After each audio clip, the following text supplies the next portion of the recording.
Hello, it's Joyful Hermit. It's the second day of Lent, and I'm hoping that you're all having a blessed and very arduous Lent. I'm going to read a poem today that sort of seems to fit in Lent, even though it was written shortly after I became Catholic in 1995 in the fall during one of my first experiences of a sense of a true abandonment by God. And I remember it was raining that day, and I had just left Mass, morning Mass, in the small town at the time in which I lived. Um, and it was God speaking, His real presence speaking, explaining to me because I kept praying, "Where are you? Where are you?" I have not gone away, not left you behind, not abandoned you, you poor, miserable, silly little grub. All is from me, and all is good, the sun, the rain. I am the ever-changing wind that never changes. I am the four faces of God, the four seasons of earth, the four directions, the 3+1, and all are one. I am the mansion with many rooms, the coat of many colors. I am the image, the seer, the seen. I am the voice, the hearer, the heard. I am the message, the dreamer, the dreamed. I am movement, energy, and source. And now I am, my green hungry worm, the silence. I am the dark, the unknown, the nothing.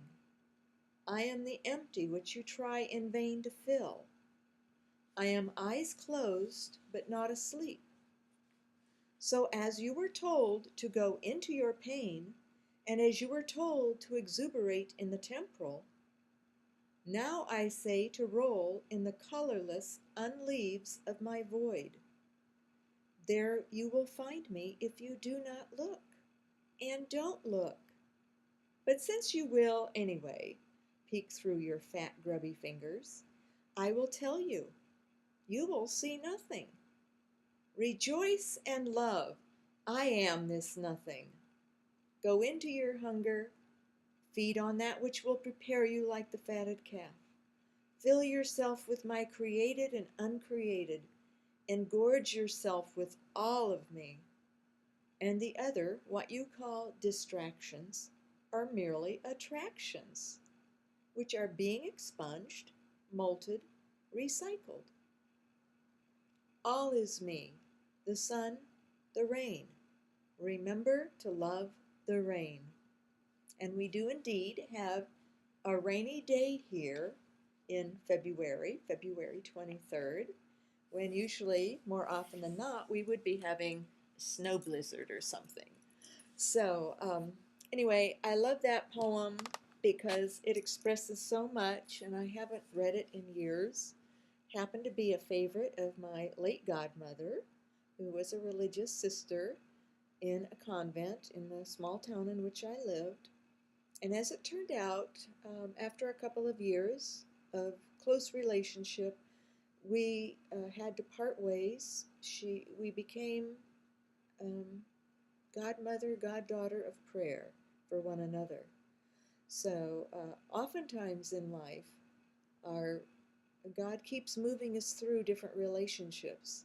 And the longer I've been in the hermit vocation, the more I realize this, that a lot of the friendships that maybe could become more constant, he removes because we're not to have too many attachments, but rather to be attached to God alone.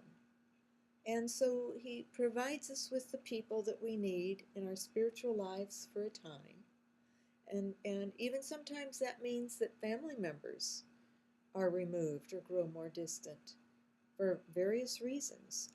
I'm going to read for Lent two books. One is the biography of Father Lieberman, who was a Jewish man of the 19th century, the son of a rabbi who converted to Catholicism, and his father disowned him.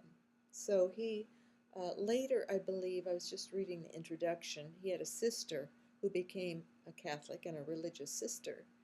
And Father Lieberman ended up being the reformer and is known as the co founder of the Community of the Holy Spirit.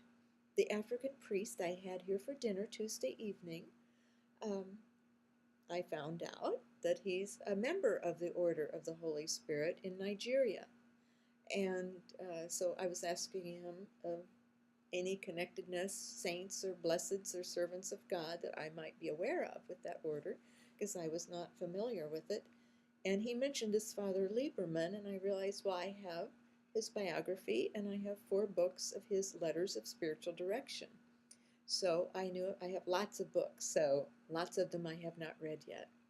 They're there waiting for me, and it always ends up that it seems like his real presence decides and chooses what I should read and when. So I knew immediately that I needed to start reading Father Lieberman so that I would understand more, also of his understanding of the Holy Spirit, and also to appreciate this Nigerian priest for as long as he may be in our diocese.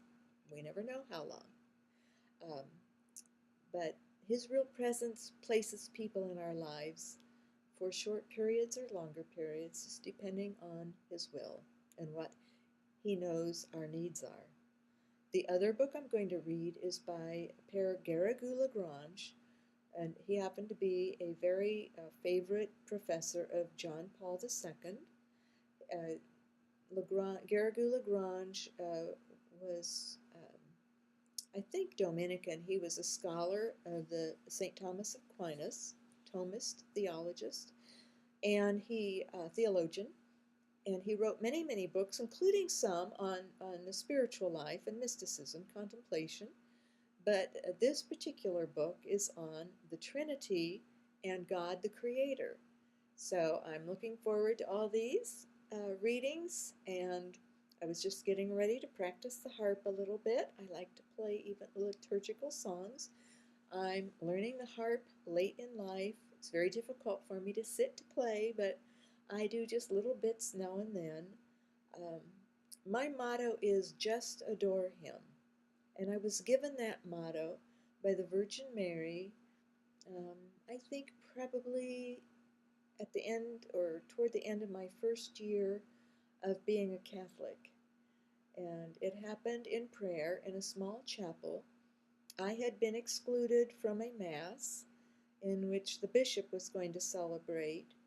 And in fact, it happened to be my godmother who said, "Oh, no, no, you're not allowed there, just the religious sisters." Well, I found out, and so I accepted that and decided I would pray in union with all of them at Mass. They had this main chapel. So I went to a small old chapel in a separate building and prayed and said, "Mother Mary, I too would like to have a motto, a mission, to be some, to have a purpose." And she appeared to me and just simply said very beautifully, "Just adore him." And I knew that was part of my mission, my motto, and everybody has a motto. You might consider asking God or the Virgin Mary to tell you what is your motto. The motto is a motto is sort of like a badge, something that we live by.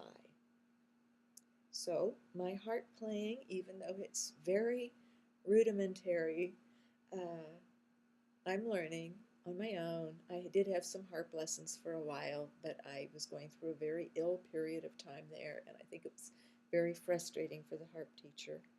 So I'm just learning it on my own, and it's just to adore him. So I play for his real presence, and I hope he likes it. So far, he hasn't said he doesn't. God bless his real presence in you, and may you have a blessed and arduous Lent.